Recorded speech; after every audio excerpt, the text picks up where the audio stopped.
Hey everybody, welcome back. Mike from Spectre Comics. It is November 13th, 2022 as I'm wrapping up the filming of this video, but this video was actually intended to come out on Halloween a few weeks ago.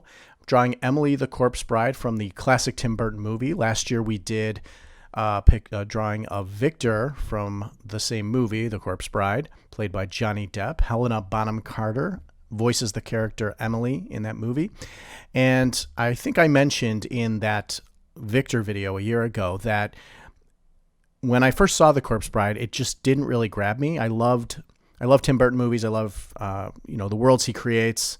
Loved The Nightmare Before Christmas, but The Corpse Bride just didn't really grab me as a movie, and I thought I would give it a second chance. So I watched it again last year, and I actually really enjoyed it the second time. And then I just recently rewatched it again. I said I was going to add it to my October rotation of kind of Halloween movies to watch in October. Just watched it again and enjoyed it just as much. If you haven't seen The Corpse Bride, I would recommend it. And if you saw it and weren't too sure about it, give it another watch. You'll find it's a lot more interesting the second time around. It's fun, good songs, good characters. Johnny Depp does a great job playing Victor. Helena Bonham Carter is really a great character as the Corpse Bride, Emily. And just a cool cast of crazy characters in that movie. So give it a shot if you haven't. It's funny, I actually usually watch The Nightmare Before Christmas right around Thanksgiving time because the movie spans between Halloween and Christmas, and Thanksgiving kind of falls right in between that. So I haven't actually watched it yet.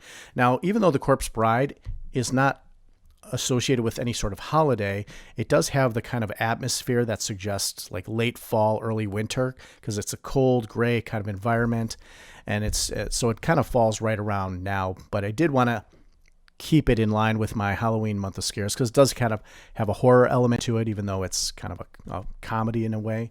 So I'll talk about some fun facts about the movie The Corpse Bride that I did not mention in my Victor video a year ago. Now, unlike The Nightmare Before Christmas, which animated puppets by constantly popping the eyes in and out and mouths in and out in order to animate the characters to get them to blink and speak and all that stuff, the Corpse Bride puppets were designed with little mechanisms in the head so they could simply turn a key in their ear and get the characters to change expression, speak, and blink. For instance, if you took Victor's puppet and you put a little key in his ear, turned it to the right, it would get the character to smile. If you did a key in the left and turned it to the left, it would get the character to frown. So it was just a much more simplified and more emotive way to animate the characters. Plus, it was a lot easier to animate them without having to pop eyeballs in and out every time they blinked. So any way that you can go to improve the process of stop motion animation is welcome for the animators because it's a very long and tedious process, takes hours, and you make one mistake along the way, you have to do the whole scene all over again. Now, another thing they did for the movie The Corpse Bride was of the 30 major characters that they brought to life in the animation process, there was multiple puppets for each character. They built actually 300 puppets for the entire production. Having multiple Emilys, Victors, and Victorias, for instance, allowed them to film multiple scenes simultaneously. It also allowed special puppets for special conditions. For instance, there's a scene where Emily's eye gets popped out with a little worm behind it, and the worm comes out and talks. That was a special puppet specifically designed for that scene. So having all these extra puppets and having scenes filmed, multiple scenes filmed simultaneously on different sets allowed the production to go a lot faster. Now, I mentioned earlier that Helena Bonham Carter plays Emily the Corpse Bride. She actually had to audition for the part, even though she was in a relationship with Tim Burton at the time. Johnny Depp didn't have to audition for his part. Christopher Lee didn't have to audition for his part. Johnny Depp's been in a ton of Tim Burton movies, so it's kind of a no-brainer that he would be in this movie. But I'm assuming he just wanted to avoid the appearance of playing favorites with Helena, so she had to audition. And apparently she didn't even find out for 2 weeks if she got the part, so that was kind of funny. Another thing about this movie is I was reading on the message boards and also on some comments in some articles about this movie. Most people did, even though they liked the movie, they didn't like the way it ended. Like they thought that, and spoiler alert if you haven't seen this movie, even though it's over 10 years old, most people thought that Victor should have married Emily, the Corpse Bride. I actually think the movie ended the way it should have. Emily got revenge on Lord Barkis. She was able to go be at peace and rest. And Victor and Victoria ended up getting married. And I think that's the way the movie should have ended. I thought it was a perfect ending. Even though Emily plays a very sympathetic character and you want her to win, and she desperately wants to be a bride. I don't think she should have married Victor because he's in the land of the living and she's already dead. So I think the movie ended the way it should have been, but let me know what you think. Put that in the comment section below. Do you think the movie ended the way it should, or are you amongst the bunch of people on the Reddit boards that are saying, you know, Victor and Emily should have ended up together? Curious to see what people think. So now that we talked about the movie, let's talk about the artwork that's going on in the background. Normally, when I draw a character like this, I start out with a stick figure skeleton, but because of the corpse bride has unique features like exposed ribs and a bony skeleton arm, I'm actually drawing the skeleton on top of my stick figure skeleton.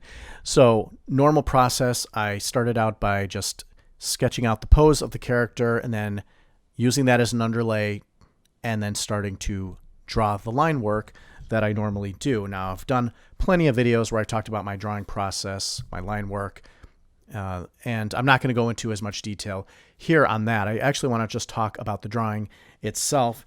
Now, the hardest part about drawing the corpse bride was the hair and the tiara of dead roses.